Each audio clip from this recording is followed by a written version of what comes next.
Hey guys, I decided it's finally time to read The Miraculous Journey of Edward Tulane.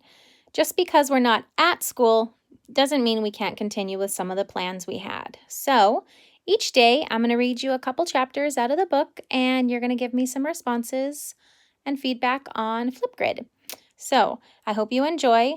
In order for me to actually read it though, I've got to put the phone down. So the screen will go black, but just think of it's like we're back in class and you get to put your head down as I read a story to you, okay? So let's begin. Get comfy, and I'm going to start reading our book. The Miraculous Journey of Edward Tulane. If you're following along, I'm on chapter 1. Once in a house on Egyptian Street, there lived a rabbit who was made almost entirely of china. Now, class, that is not the country. China is a very fine piece of like glass or porcelain. It's something like fancy plates are made out of, okay? He had china arms and china legs, china paws and a china head, a china torso and a china nose. His arms and legs were joined by wire so that his china elbows and china knees would be bent, giving him much freedom of movement.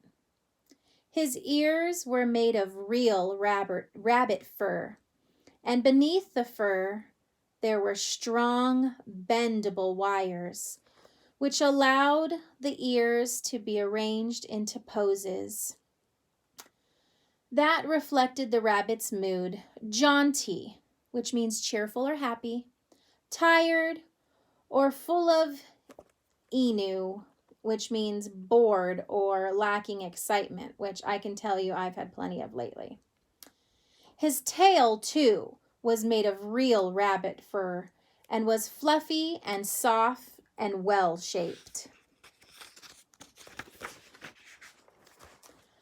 The rabbit's name was Edward Tulane, and he was tall.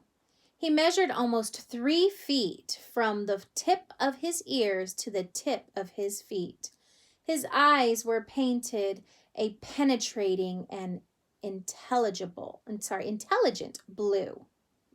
In all, Edward Tulane felt himself to be an exceptional specimen. Only his whiskers gave him pause. They were long and elegant, as they should be, but they were of an uncertain origin. Edward felt quite strongly that they were not the whiskers of a rabbit. Whom the whiskers had belonged to initially, what unsavory, which means bad, animal, was a question that Edward could not bear to consider for too long. And so he did not. He preferred, as a rule, not to think of unpleasant thoughts.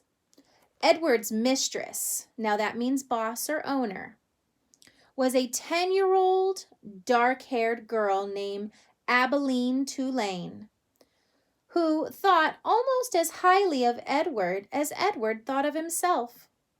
Each morning, after she dressed herself for school, Abilene dressed Edward. The china rabbit was in possession of an extraordinary wardrobe composed of handmade silk suits, custom shoes fashioned from the finest leather, and designed specifically for his rabbit feet, and a wide array of hats equipped with holes so that they could easily fit over Edward's large and expressive ears. Each pair of well-cut pants had a small pocket for Edward's gold pocket watch. Abilene wound this watch for him each morning. "Now, Edward," she said to him after she was done winding the watch, "when the big hand is on the 12 and the little hand is on the 3, I will come home to you." Side note, do you guys know what time that is? Think about it. She placed Edward on a chair in the dining room and positioned the chair so that Edward was looking out the window and could see the path that had led up to the Tulane's front door. Abilene balanced the watch on his left leg. She kissed the tip of his ears, and then she left, and Edward spent the day staring out at Egyptian Street, listening to the tick of his watch and waiting. Of all the seasons of the year, the rabbit most preferred winter, for the sun set early then, and the dining room windows became dark, and Edward could see his own reflection in the glass. And what a reflection it was! What an elegant figure he cut! Edward never ceased to be amazed at his own fineness. Pausing for a second, what do you think Edward thinks of himself? How would you describe him so far? And not him physically, him personally. Okay, continuing. In the evening, Edward sat at the dining room table with the other members of the Tulane family.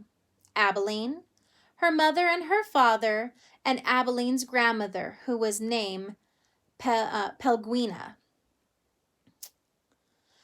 True, Edward's ears barely cleared the tabletop, and true also, he spent the duration of the meal staring straight ahead at nothing but the bright and blinding white of the tablecloth. But he was there, a rabbit at the table. Abilene's parents found it charming that Abilene considered Edward real, and that she sometimes requested that a phrase or story be repeated because Edward had not heard it. "Papa," Abilene would say, "I'm afraid that Edward didn't catch that last bit."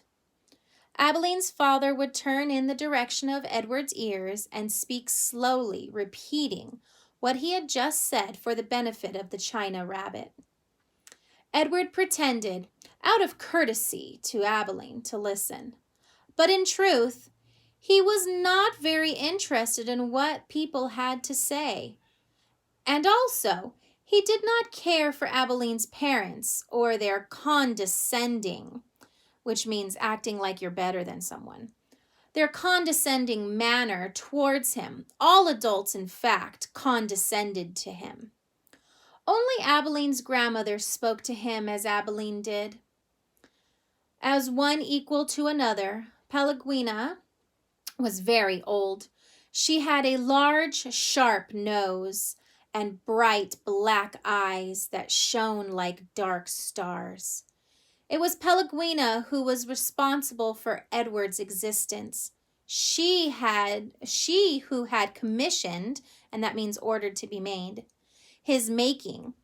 She who had ordered his silk suits and his pocket watch, his jaunty, remember that means happy, his jaunty hats, and his bendable ears, his fine leather shoes, and his jointed arms and legs, all from a master craftsman in her native France. It was Pelguina who had given him as a gift to Abilene on her 7th birthday, and it was Pelguina who came each night to tuck Abilene into her bed and Edward into his.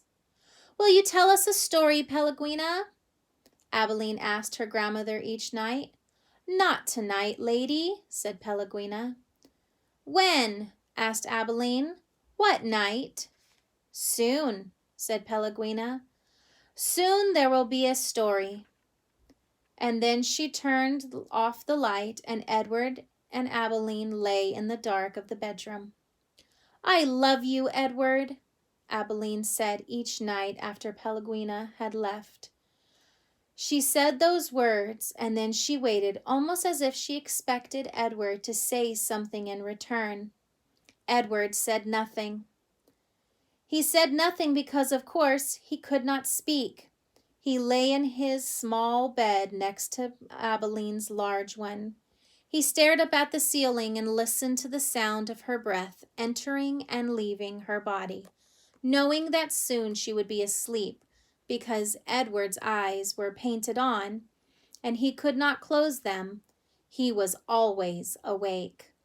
Sometimes, if Abilene had put him in his bed on his side instead of on his back, he could see through the cracks in the curtains and out into the dark night. On clear nights, the stars shone, and their pinprick, which means tiny, their pinprick light comforted Edward in a way that he could not quite understand. Often, he stared at the stars all night until the dark finally gave way to dawn. And that's it for chapter 1. So, we will continue with this story each day. After listening to the story, please go to Flipgrid for today's discussion. I hope you enjoyed it. Bye, guys.